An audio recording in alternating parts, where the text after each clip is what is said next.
Nós, humanos do século XXI, criamos muitos jeitos divertidos de preencher os poucos momentos livres de nossas vidas atribuladas.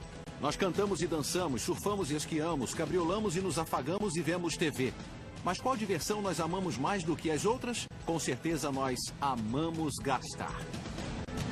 Alguns dizem que a nossa obsessão por compras reflete uma certa decadência, uma certa autoindulgência.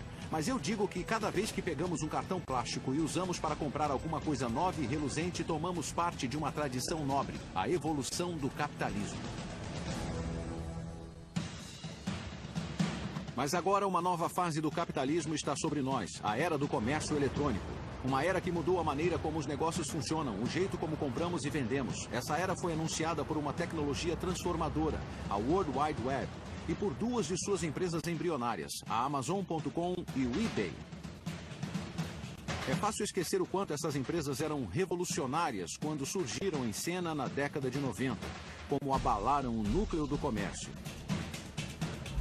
Desde a Revolução Industrial, as corporações sempre foram centradas no poder de auto-executivos sentados em seus escritórios perto do céu, e o cliente praticamente era uma reflexão tardia. Mas então a Amazon e o eBay estavam criando todo um novo modelo de comércio, cuja base era pegar a internet e arrear o poder de uma grande massa de indivíduos aqui embaixo, no nível da rua.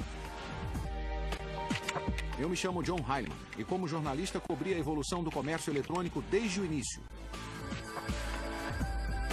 convivendo com os caras e as minas que fizeram isso acontecer. A história que estou aqui para lhe contar é sobre as inovações de alta tecnologia que foram a base dessa revolução e sobre o enorme levante econômico a que deu origem. É a história de um boom, uma bolha, uma explosão e uma ressurreição. E é uma história que ajuda a explicar por que, apesar do que possamos pensar, que até mesmo as piores crises financeiras são uma coisa incrível, fantástica e inesperadamente boas para todos nós. A internet, eBay e Amazon. É quase um clichê, mas se você está procurando a próxima novidade em alta tecnologia, o melhor lugar para procurar é numa garagem.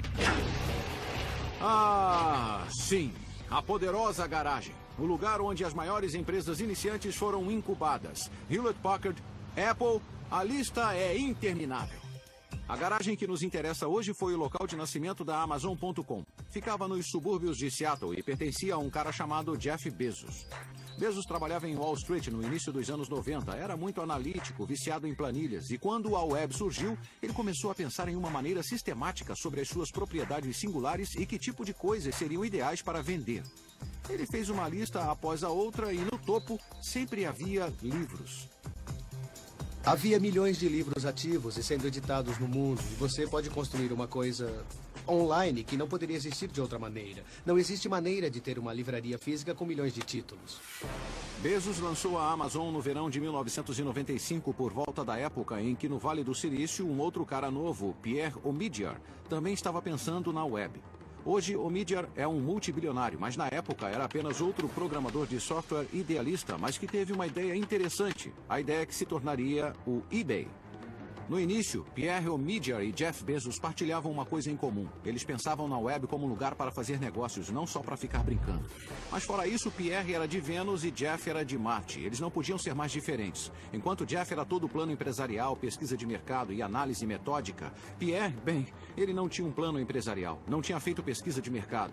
Ele era apenas um humilde programador de software que achou que a ideia de fazer um site de leilões online parecia bem legal. Era uma ideia da qual ele podia cuidar sozinho, digitando loucamente em seu computador. Eu achei que você talvez pudesse usar a web e usar o poder dessa tecnologia para reunir as pessoas em um só lugar, criar um mercado, um mecanismo de mercado que fosse realmente eficiente, onde pessoas comuns pudessem competir no mesmo plano com o pessoal de cacife muito alto. Então, era isso que eu me propunha a fazer com o eBay. Omidyar acreditava que um site de leilões na web seria mais justo e mais acessível do que qualquer mercado existente. Então ele decidiu fazer tudo acontecer sozinho em um fim de semana prolongado, em setembro de 1995. E então eu me sentei no fim de semana do dia do trabalho, no meu home office, e comecei a escrever o programa. E ele era bem simples. Você podia criar um item, podia listar um item, Podia obter uma lista de todos os itens que acabaram de ser criados e então podia dar um lance por eles. Eram só essas 3 coisas. E eu estava pronto para começar. À medida que os primeiros visitantes começaram a pingar no site de Omidyar, as opções que encontravam eram bem escassas. Um monte de coisas relacionadas a computadores, mas uma diversidade de itens bem aleatória. Roupas íntimas e autografadas de celebridades, um caminhão de bombeiros de brinquedo, uma lancheira de super-herói. Meu Deus, isso parece o início de glória de uma empresa iniciante com potencial para ser uma empresa transformadora ou um monte de porcarias inúteis de segunda mão. Se pensou neste último, bem, esse é mais um motivo pelo qual você não é bilionário e Pierre Omidyar é. Então a Amazon e o eBay alcançaram um certo sucesso quase que imediatamente.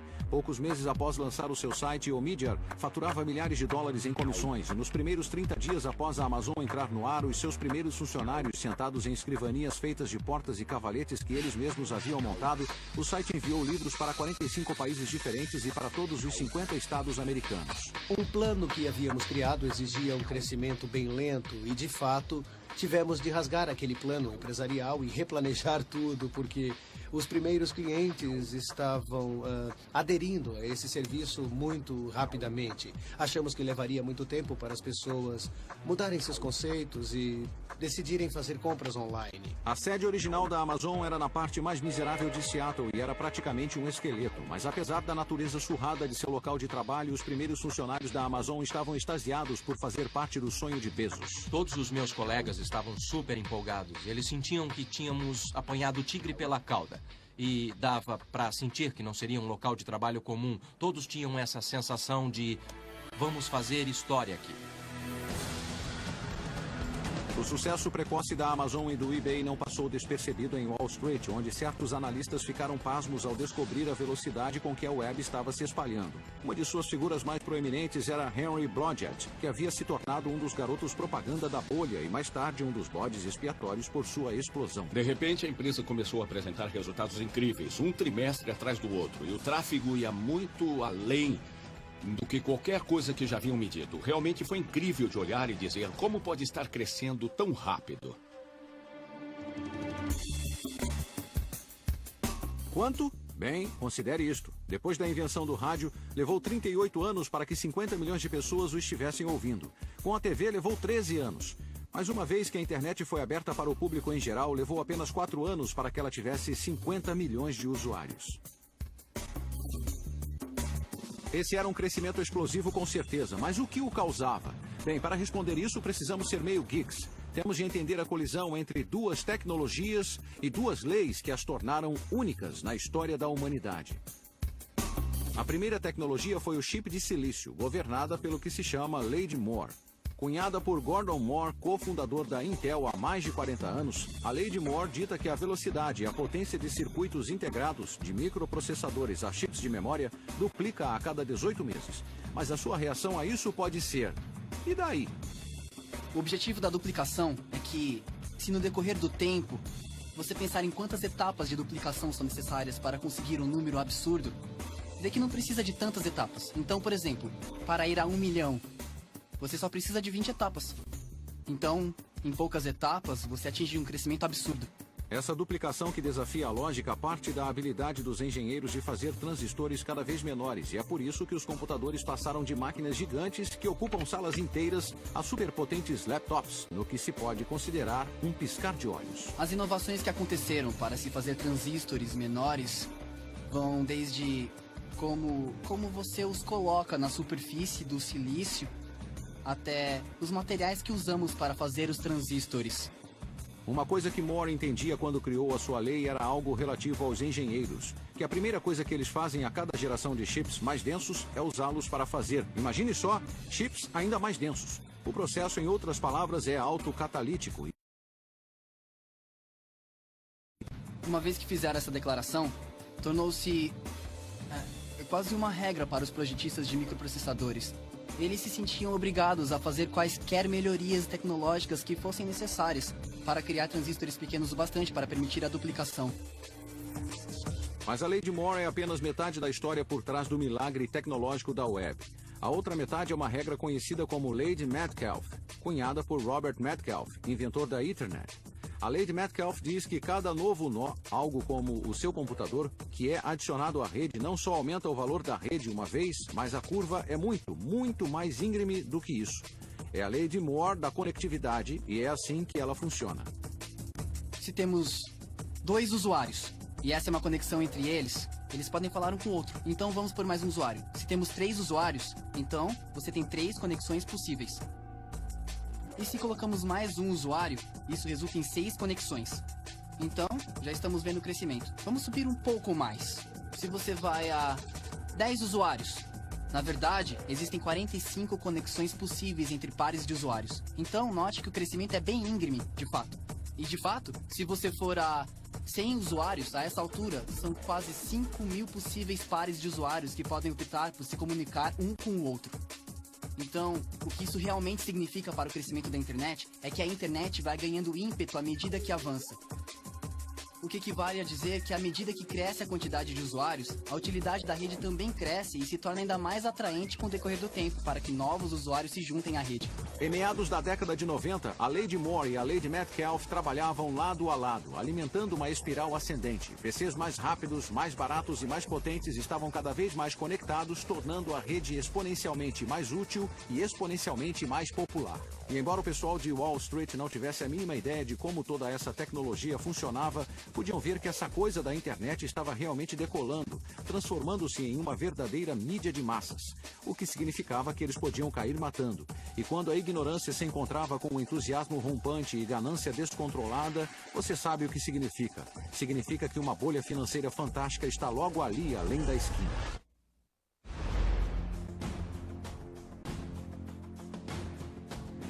A história nos conta que toda grande onda de inovação transformadora vem acompanhada de uma mania financeira. O exemplo mais famoso é o frenesi ferroviário que tomou os Estados Unidos e a Grã-Bretanha nos idos de 1800. Por volta da mesma época, havia muita especulação a respeito do telégrafo. 50 anos antes, aconteceu o mesmo com canais. 50 anos depois, o modelo T de Ford anunciou uma bolha automobilística. Em cada uma dessas instâncias, o padrão era o mesmo. Uma tecnologia inovadora cria montes de empresas iniciantes arriscadas, os investidores se empolgam e correm para comprar um pedaço do futuro. E então tudo acaba em lágrimas, falências, execuções, suicídios na bolsa de valores. Soa familiar para você? É claro que sim. Porque descreve exatamente o que aconteceu na década de 90 com a internet. O ciclo começou em 1995, quando a Netscape abriu o seu capital com surpreendente sucesso na bolsa de valores. Um ano depois, aconteceu o mesmo com empresas de ferramentas de busca como a Yahoo e a Excite.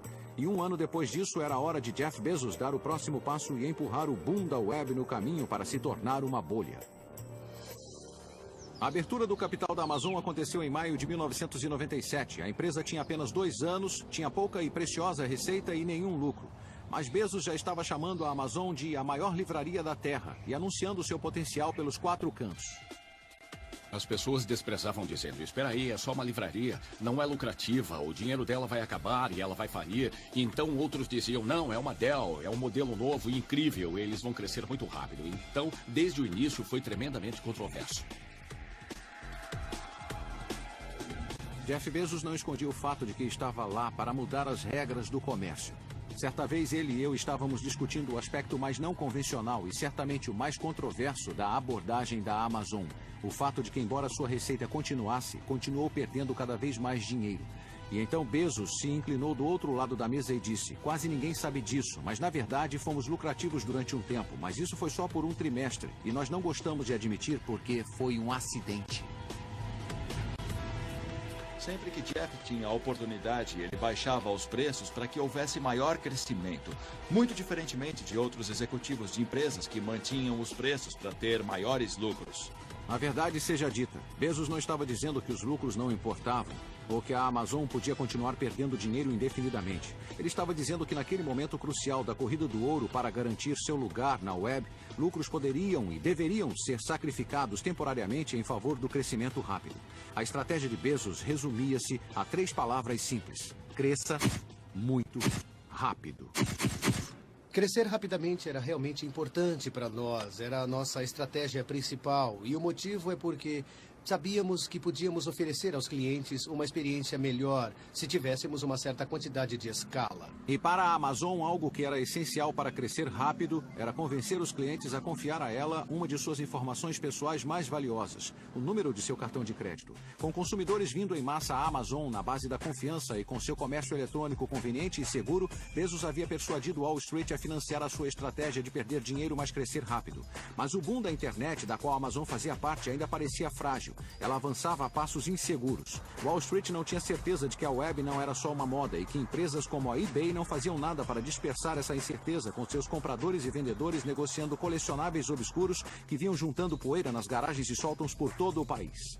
Quando criei o eBay, eu não sabia que havia tantos colecionadores por aí. Eu não sabia, não sou um homem de negócios. Para começar, nem fiz uma pesquisa. Inicialmente, quando o eBay surgiu, tínhamos muitos gerentes de investimentos que ligavam e diziam: ora, por favor, você compra no escuro, é nojento, e quem quer pagar por essas coisas que não se pode ver? Estávamos contando a história sobre as pessoas basicamente serem boas, fazendo negócio uma com a outra, e foi engraçado contar a história em Nova York. As pessoas perguntavam: mesmo? Na primavera de 1998, Pierre e seus investidores se deram conta de que precisavam de uma figura do primeiro escalão do comércio no leme para fazer Wall Street levar o eBay a sério. E eles a encontraram na pessoa de Maggie Whitman, que fez MBA em Harvard, havia sido marqueteira na Walt Disney e alta executiva da fabricante de brinquedos Hasbro. Realmente estávamos tentando definir a empresa em termos de colecionáveis, porque 98% dos itens no site eram de fato colecionáveis. 8% dos itens no site eram Beanie Babies, mas não divulgávamos isso. O eBay abriria o seu capital a público em setembro de 1998, um momento em que a economia mundial estava balançada devido à crise financeira russa daquele verão.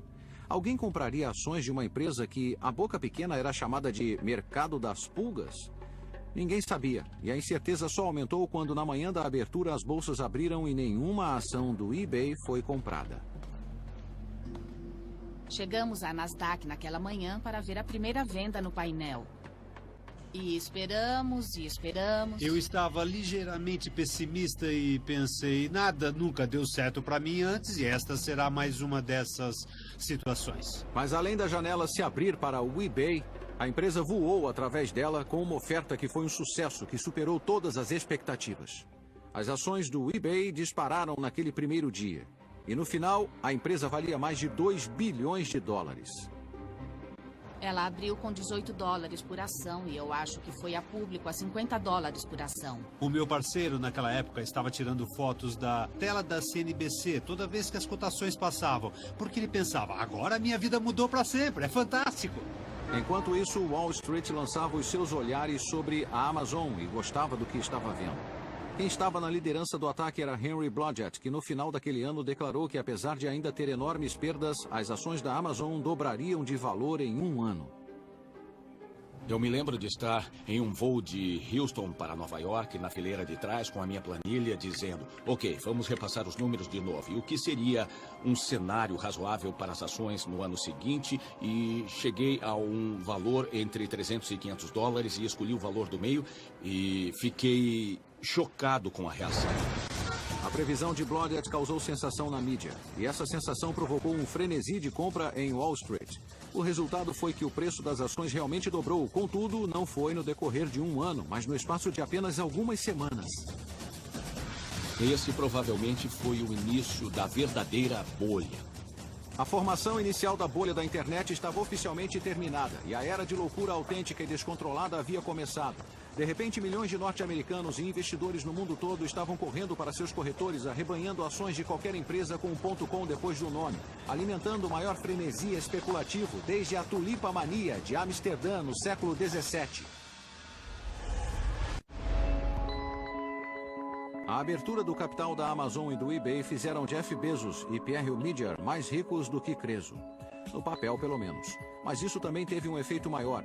A abertura do capital os tornou famosos. À medida que sua história se espalhou, eles inspiraram legiões de imitadores, estudantes de administração em todo o país que de repente começaram a carregar o carro e se dirigir para o Vale do Silício. Quando saí de São Francisco no início de 1998, a migração mal tinha começado. Mas no final daquele ano, após a abertura do capital do eBay e a conscientização de que os turbilhões da economia mundial não iriam afetar o boom, uma nova corrida do ouro estava a pleno vapor. Você podia ver grupos de exploradores de .com passando pela ponte da Bahia, armados de laptops e planos empresariais inacabados, em vez de paz e picaretas. E quem podia culpá-los? A julgar pelo eBay e pela Amazon, tudo parecia muito fácil. É claro que Bezos e Omidyar eram inteligentes e ambiciosos e monomaníacos, mas administradores formados por Harvard, Yale e Wharton também eram. E parecia que todas as antigas estruturas empresariais haviam se vaporizado. Experiência? Quem precisava dela? Lucro? Fala sério. Era um admirável mundo novo, uma economia nova em folha, onde a gravidade e as regras da física pareciam não se aplicar mais. Pessoas em restaurantes, pessoas em bares passaram a ver canais de notícias financeiras na TV, entende? Vendo o andamento das suas ações.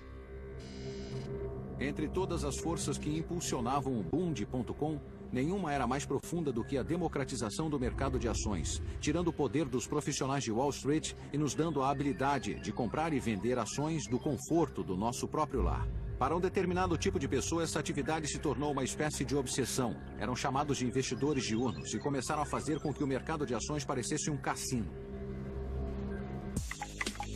Os investidores diurnos estavam comprando ações pela manhã e vendendo-as à tarde. E onde esses investidores diurnos conseguiam as suas informações sobre as quais baseavam as suas manobras tão astutas? Eles passavam muito tempo absorvendo fofocas em salas de bate-papo na internet. Mas mais importante que isso, passavam todo o tempo que estavam acordados assistindo a CNBC. Era como um esporte nacional e uma obsessão, de certa forma, e pessoas que nunca sonharam em comprar ações antes estavam mergulhando direto nelas. Já que a mídia e os mercados mostravam uma fome insaciável por qualquer empresa associada ao comércio eletrônico, parecia que todo programador de software no país estava doido para satisfazer esse apetite. Um desses programadores era Philip Kaplan, que mais tarde criaria um site com crônicas sobre as fraquezas da bolha.com. Eu ia lá, fazia um trabalho e saía com um cheque de 40 mil dólares, um cheque de 100 mil dólares. Havia muito dinheiro sendo lançado em direção a essa coisa. Era como, eu posso erguer uma rede e pegar só um pouquinho para mim? O dinheiro fluía mais no Vale do Silício, é claro, onde a cultura da autopromoção excessiva começou a se instaurar. Um serviço de passagens online baseado em São Francisco comemorou a sua mudança de nome com uma festa para 3 mil pessoas em um hangar de aviões. As pessoas estavam gastando um absurdo de dinheiro. Eu me lembro de uma empresa que gastou 10 milhões de dólares na festa de lançamento. O The Who tocou na festa e eles angariaram 12 milhões e gastaram 10 milhões na festa.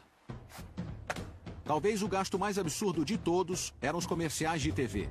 Durante o Super Bowl em 2000, mais de uma dúzia de empresas iniciantes da internet gastaram uma média de 2,2 milhões de dólares em comerciais, torrando 40 milhões em dinheiro dos acionistas e do capital de risco obtido sem muito esforço. Contudo, para muitos no coração da terra da alta tecnologia, esses valores eram triviais, não eram grande coisa, e isso criou um sistema social no qual algumas atitudes muito estranhas começaram a se instalar.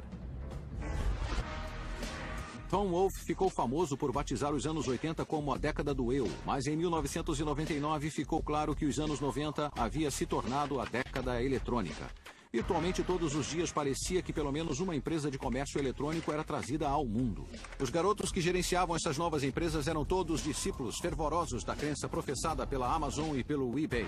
Mas quando abarcadas por mentes menos brilhantes, essas teorias levaram a uma quantidade nada divina de pura burrice e a um monte de empresas que entraram na onda, com nomes incrivelmente bobos. Havia Pets.com, havia PetSmart, havia Petstopia, havia iPrint, iBean, iMany, iGo e iVillage. Então havia o Z, ePrease, eGreetings, eMerge, eFound, eLoan, eCollege e, é claro, Epiphany. Havia FireDog, FirePond, Razorfish e Laudai.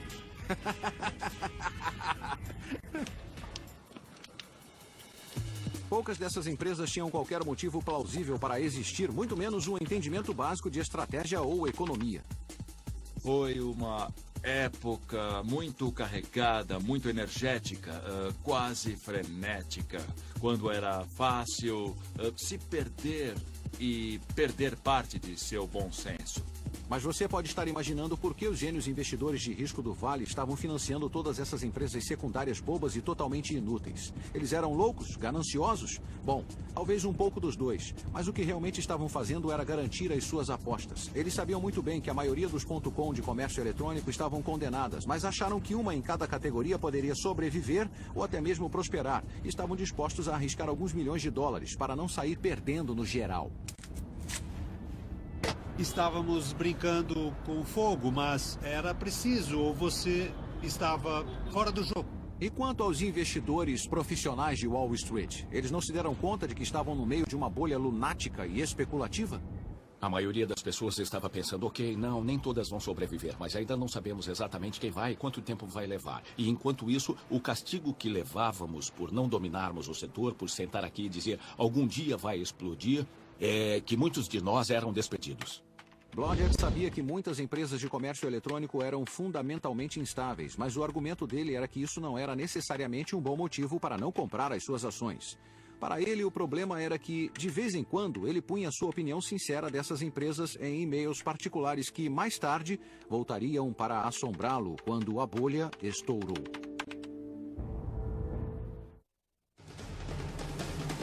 O boom da internet agora tinha se tornado oficialmente uma bolha especulativa, mas ela não era a única mania financeira que estava acontecendo na época. Uma outra bem parecida era nas telecomunicações.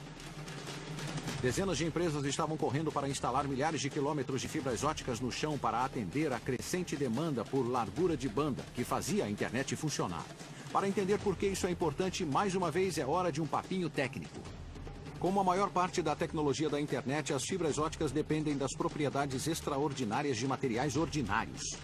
O chip de silício começa como areia e o cabo de fibra ótica é feito de vidro ou plástico. A fibra é essencialmente um filamento de vidro tão fino quanto um cabelo humano que conduz feixes de luz. A luz viaja em linha reta, mas a fibra se dobra e se torce por milhares de quilômetros. Então você esperaria que a luz saísse pela tangente na primeira curva.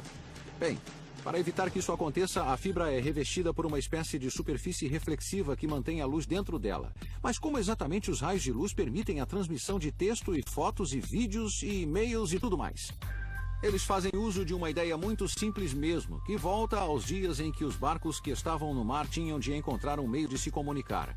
Eles piscavam luzes uns para os outros, usando o código Morse. Uma combinação de flashes longos e flashes curtos era então decodificada em letras do alfabeto. É assim que a fibra usa a luz para conduzir informações. A luz não é um feixe contínuo, é um feixe de pulsos representando os uns e zeros que compõem o código de computador. Mas enquanto um operador de código Morse pode no máximo mandar 1 ou 2 flashes por segundo, os cabos de fibra ótica podem conduzir cerca de 10 bilhões de pulsos de informação digital a cada segundo. Agora você pode perguntar, como a internet lidou com essa enorme explosão de usuários e dados? Por que ela não travou? A resposta está em um pensamento extremamente inteligente, mais simples, com o qual todos estamos familiarizados, mas em um contexto diferente. Acontece que os dados são direcionados pela internet praticamente da mesma maneira que as placas de rua orientam os motoristas pela malha viária. Veja como funciona. Digamos que você parte de Nova York e quer dirigir até Boston. Então, quando você está longe de Boston, o que você vê nas placas das estradas é Boston, fique à direita. Nas estradas grandes, você descobre os destinos principais. Nas estradas menores, você fica sabendo de destinos cada vez menores. Ok, então como tudo isso se encaixa na internet? Acontece que se eu estou em São Francisco ou Nova York e quero ir a Harvard na internet, eu não preciso saber para qual computador em Harvard eu quero ir, porque quando eu estou tão longe, a única coisa que me importa é que eu estou fazendo progressos na direção daquele único gateway que vai para toda a Harvard. Útil? Totalmente, mas o problema era que as empresas que instalavam todas essas fibras se precipitaram. Havia muita construção, muitos gastos, muitas empresas fazendo a mesma coisa que as outras, sem pensar nos custos nem nas consequências. 1999 foi um ano maluco, quase impossível de se imaginar agora. Desde o início do boom em 1995, não mais do que 30 empresas virtuais abriam seu capital a público em qualquer ano. Em 1999, o total de empresas virtuais que foram a público foi 250. Mas o eBay e a Amazon ficaram à frente e acima do resto da multidão de .com. O valor de mercado da eBay na Nasdaq era agora de 21 bilhões de dólares e até era lucrativa. Era muito irreal do ponto de vista da Bolsa de Valores. E isso me preocupava muito, porque lembre-se, eu estava na casa dos 40 anos, já estava no ramo há 20 e sabia que alguma coisa não estava certa. Então, era mais a falta de estrutura daquela época, em que o capital ficava muito além do que uma empresa podia gerar. Não havia base nem fundamento, e era isso que me preocupava. E embora a empresa de Bezos não pudesse dizer o mesmo, as suas vendas anuais totalizavam 1,6 bilhões de dólares e o seu capital de mercado era de incríveis 37 bilhões. O Jeff sempre nos dizia para não ficar de olho no preço das ações. E isso foi muito inteligente da parte dele. Tipo, faça o seu trabalho o melhor que puder, faça tudo que puder pela empresa. Eu nunca disse a mim mesmo, cara, olha, eu sou escritor de resenhas de 10 milhões de dólares, porque não havia nada entre o trabalho que nós fazíamos e as recompensas que recebíamos, que havia uma coisa continuada. Dá para entender? Uma coisa meio irreal flutuando pelo negócio todo.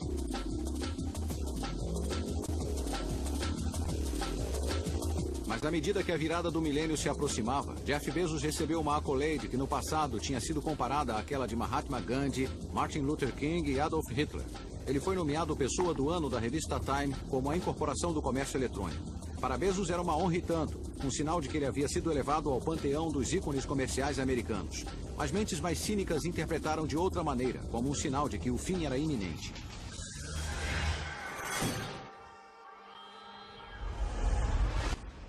Os epicentros da bolha da internet podem ter sido o Vale do Silício e Wall Street, mas havia um jogador importante que morava em Washington, D.C., o presidente da Reserva Federal, Alan Greenspan. Embora Greenspan tenha dito que a exuberância irracional estava alimentando a bolha, ele fez pouco na década de 90 para estourá-la. Greenspan acreditava que a tecnologia estava criando uma nova economia, uma em que as antigas regras não mais se aplicavam.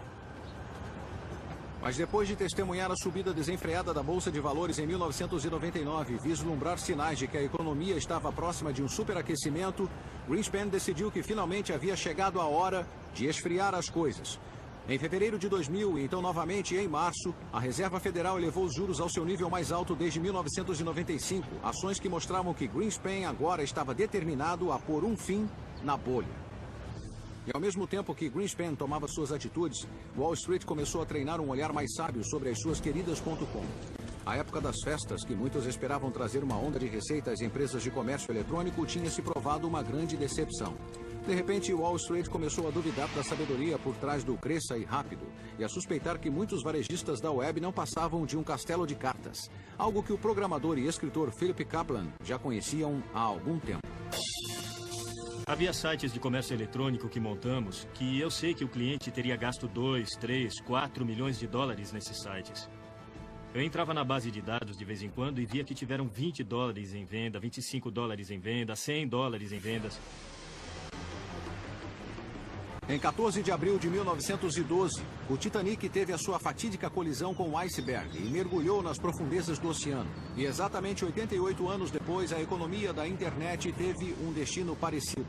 Naquela que seria para sempre conhecida em Wall Street como Sexta-feira Negra, a Nasdaq caiu incríveis 355 pontos, trazendo um final horrível a uma semana na qual o índice tinha caído em mais de 25%, o maior colapso da história da Bolsa de Valores.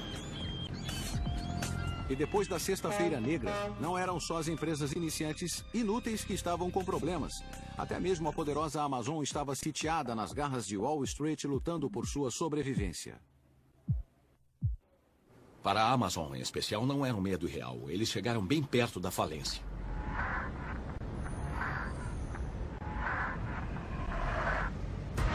À medida que as ações da Amazon mergulharam também os papéis de James Marcus, funcionário da Amazon. Ele não era mais o escritor de resenhas de livros mais rico do planeta.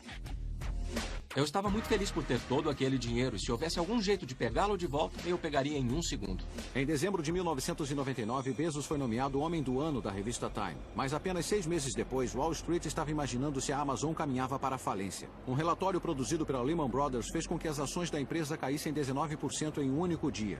Eu estava com Bezos no dia seguinte em uma conferência em Aspen, no Colorado, e o vi defender ardorosamente a sua empresa numa série de entrevistas na TV. Sem dúvida nenhuma, foi o ponto mais baixo de sua carreira, e a questão era se a sua resistência era um sinal de bravura e visionarismo ou se estava em processo de negação. No início de 2001, Bezos demitiu 1.300 funcionários naquela que parecia uma reviravolta trágica para uma empresa que apenas recentemente representava o que havia de melhor no varejo eletrônico.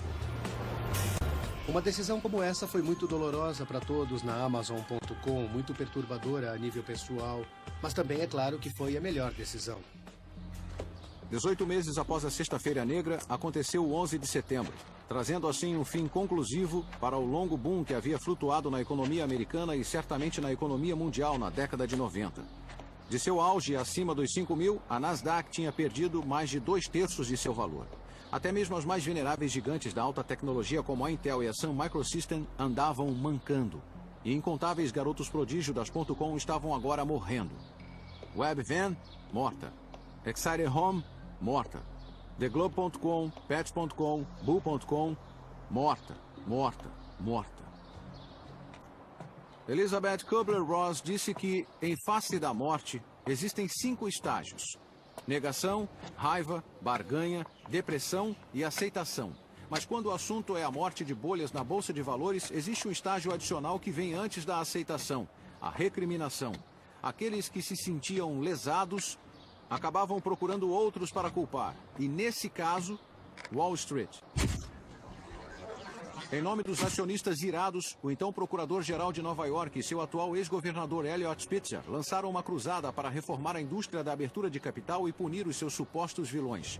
O seu alvo mais famoso foi Martha Stewart, mas logo atrás estava nosso velho amigo, Henry Blodgett. As pessoas estavam zangadas, perderam uma fortuna.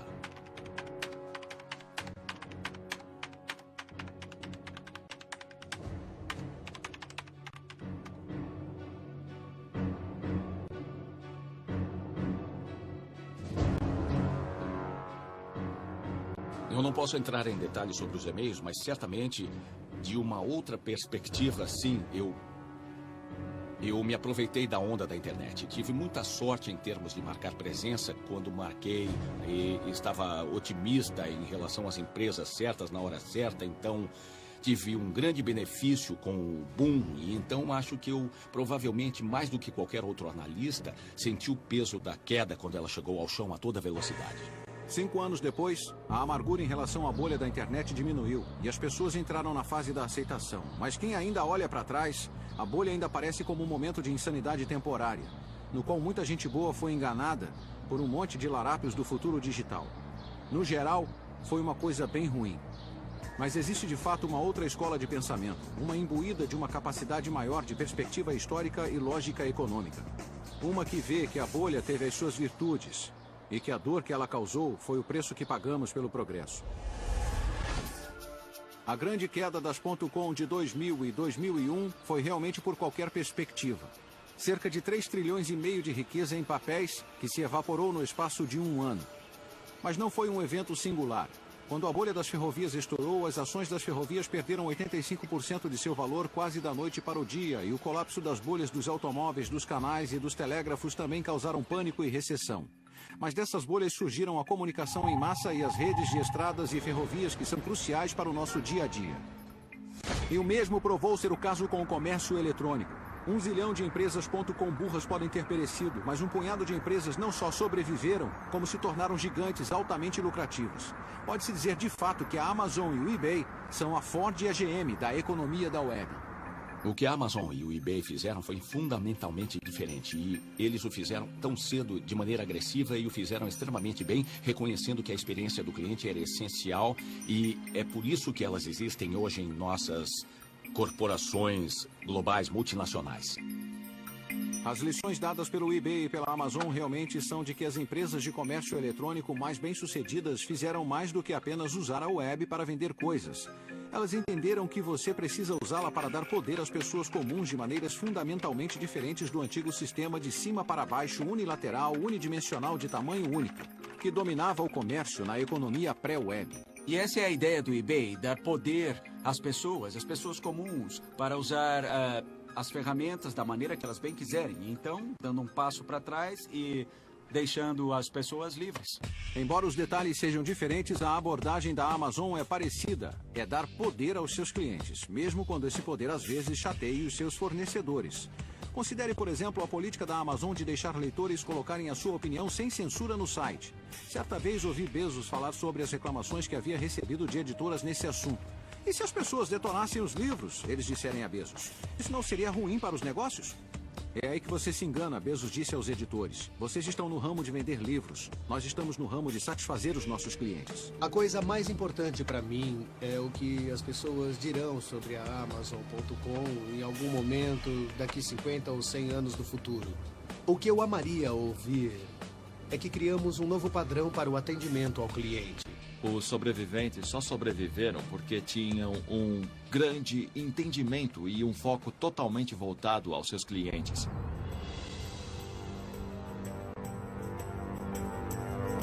Mas e os perdedores? Você pode perguntar. É claro que toda a dor e sofrimento e dizimação de riqueza pesava mais do que a sobrevivência de algumas empresas perenes. No auge da queda, fiz essa pergunta a Andy Grove, o lendário presidente da Intel. Grove é cético de nascença e durante a bolha das .com não havia outro mais cético do que ele. Grove argumentava que a bolha tinha na verdade sido uma coisa boa. E o que toda essa incrível loucura fez, disse ele, foi atrair somas indizíveis de bilhões de dólares na construção da infraestrutura da internet. Tudo, desde cabos de fibra ótica à base de dados de clientes da Amazon. Embora essa estrutura acabasse sendo construída de qualquer maneira, continuou ele, ela aconteceu no decorrer de 5 anos em vez de 15. Uma grande vantagem para os Estados Unidos e para o mundo. Grove também fez outro argumento, de que as .com tinham prestado um serviço inestimável ao meter medo em empresas de cimento e tijolo, obrigando-as a levar a web a sério, para se tornarem empresas virtuais, quase contra a sua vontade. Então as .com não morreram em vão? Eu perguntei. Não, Grove respondeu. As .com se jogaram no fogo, mas como resultado criaram uma chama mais alta. Muitos empregados foram perdidos, sabe, empresas fracassaram. Mas também é verdade que a partir disso, muitas novas empresas foram criadas, se tornaram duradouras e a economia foi genuinamente transformada. O conceito de destruição criativa é famoso na economia e parece uma descrição adequada do que aconteceu na era das .com e o que está acontecendo agora. Primeiro uma onda de inovação, depois uma mania financeira e então uma queda terrível, seguida por uma era dourada construída no que restou. Nascendo das cinzas das .com e dos sucessos da Amazon e do eBay, existe toda uma nova estirpe de empresas gerenciadas por uma nova estirpe de empreendedores. Quem são esses empreendedores? São as pessoas que foram queimadas antes, então elas têm essa experiência que vai garantir que não cometam os mesmos erros de novo. Eu acho que a internet realmente é isso. A internet é para conectar indivíduos ou conectar indivíduos à informação. Fora do Vale do Silício, é verdade, você não encontrará tanto consenso de que estamos entrando na era do ouro digital. Mas, de certa maneira, esse pode ser o maior testamento do quanto a web e o comércio eletrônico, em particular, avançaram na última década. O futurista John C. Brown certa vez observou que quando uma tecnologia chega à amenidade, quando se torna onipresente e essencial, ela desaparece e se torna invisível. Pense na eletricidade, pense nos aviões e automóveis e no ar-condicionado. Como as ferrovias que atravessam o país, a web está se tornando a base da nossa economia, nos levando até nosso destino tão suavemente e eficientemente que não nos damos conta da velocidade em que estamos avançando. Versão brasileira, DPN Santos.